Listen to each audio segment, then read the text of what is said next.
जम्मू कश्मीर की सरमाईदार हुकूमत जम्मू में लगातार इन्हिदामी कार्रवाई के खिलाफ मुतअद्दिद सियासी जमातें एहतजाज कर चुकी है। वही इस वक्त भी रूपनगर इलाके में बेशतर सियासी जमातों व समाजी तंजीमों के रहनुमा मौजूद है जो कि वहां पे लगातार सरकार के खिलाफ एहतजाज कर रहे हैं। ताहम भारतीय जनता पार्टी ने खामोशी इख्तियार करके रखी है। मेरे साथ इस वक्त मौजूद है भारतीय जनता पार्टी के सीनियर लीडर बाबा चंचल सिंह जी, जिनसे बात करेंगे। नमस्कार। जिस तरह से बीजेपी लगातार दावा कर रही कि हमने जम्मू कश्मीर में तामीर और तरक्की की, लेकिन तामीर और तरक्की नजर नहीं आ रही है, लोगों को बेघर किया जा रहा है। अब मुझे ये बताओ, आप जम्मू में इस दौरान पहुंचे हो, आप मुझे ये बताओ जो बड़े बड़े रिंग रोड बनाए जा रहे हैं, बड़े बड़े ब्रिज बनाए जा रहे हैं, जो कश्मीर के लिए, जम्मू कश्मीर के लिए टनल बनाए जा रहे हैं, वो क्यों नहीं नजर आ रहे आप लोगों को? बड़े बड़े ब्रिज बनाए गए हैं, एम्स बनाए गए हैं, काम किया है बीजेपी सरकार ने, इतना काम किया है बीजेपी सरकार ने जम्मू कश्मीर में, आप टोटल भी नहीं मार सकते उसका। पिछले 70 साल का जो काम नहीं किया, बहुत बड़े बड़े काम जो हैं बीजेपी सरकार ने करके लोगों को दिखाए हैं। बाकी बात रही, आप बोलते हो घर को वहां तोड़ा गया, ये किया, पहले ये बताओ इसका इस जम्मू में, अभी जम्मू कश्मीर में गवर्नरी राज है, कानूनी कार्रवाई है, कानून की जो कार्रवाई है वो कानून के आगे कोई भी पार्टी कुछ भी नहीं कर सकती। ये कानूनी कार्रवाई जो है, कानून के आगे आप क्या कर सकते हो?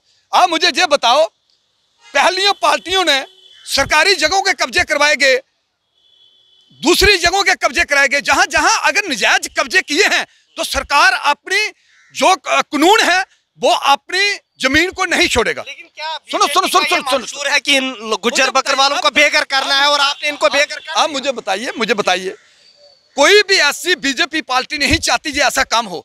अभी गवर्नरी राज है, आप सारे जानते हो, कानून के आगे कोई अड़ नहीं सकता।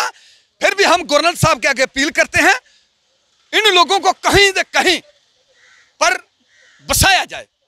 बाकी गुजरों को, पहाड़ी गुजरों को, बकरवाल गुजरों को पूरा हक दिया है बीजेपी पार्टी ने। कहां हक नहीं दिया? पहले पिछले 70 साल का हक क्यों नहीं दिया गया पहाड़ी गुजरों को?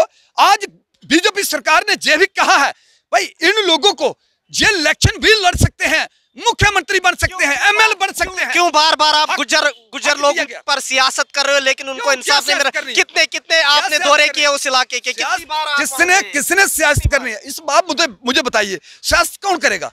कोई सियासत नहीं करेगा। किसी गरीब पर भी कोई सियासत नहीं कर सकता। आप ये बताइए, ये कानूनी कार्रवाई है, कानून के आगे कौन अड़ेगा? आप मुझे बताओ, अगर मैं कहीं सरकारी जगह पर कोई अपनी 10 घर बना लेता हूं तो सरकार मुझे छोड़ेगी नहीं। सरकारी जो जगह है, जो कानून की जगह है, जो कानूनी कार्रवाई है, उसके आगे क्या करेगा कोई?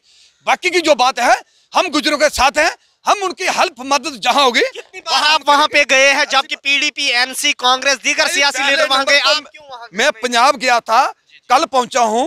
मैं पंजाब में गया था, वहां थोड़ा प्रचार के लिए, कल घर पहुंचा हूं। आज आपने मुझे अपनी मीडिया के थ्रू आके खड़ा कर दिया है।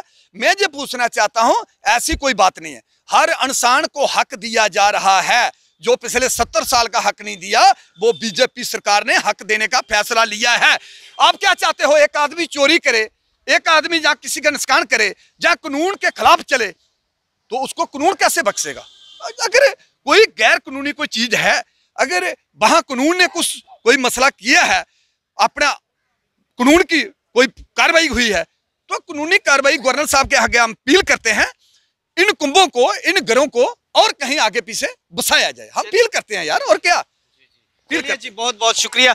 ये थे हमारे साथ भारतीय जनता पार्टी के सीनियर रहनुमा, जिन्होंने दावा किया कि भारतीय जनता पार्टी ने जम्मू कश्मीर में तामीर और तरक्की के साथ साथ लोगों के लिए फलाह व बहबूद की स्कीमें भी मुहैया कराई है। ताहम इन्होंने ये भी कहा कि रूपनगर में इन्हिदामी कार्रवाई जो की गई थी, वो शायद सरकार ने इसलिए की कि वो लोग वहाँ पे गैर कानूनी तौर पर बस रहे हैं। इन्होंने लेफ्टिनेंट गवर्नर इंतजामिया से अपील की कि उन लोगों को किसी न किसी जगह पर बसाया जाए। अब देखना ये जरूर होगा कि जम्मू कश्मीर इंतजामिया और भारतीय जनता पार्टी इस इन्हिदामी कार्रवाई पर अपना स्टैंड, अपना मौक़िफ़ किस तरह से अवाम के सामने अब रखेगी। ईटी भारत उर्दू के लिए जम्मू से मैं मोहम्मद अशरफ।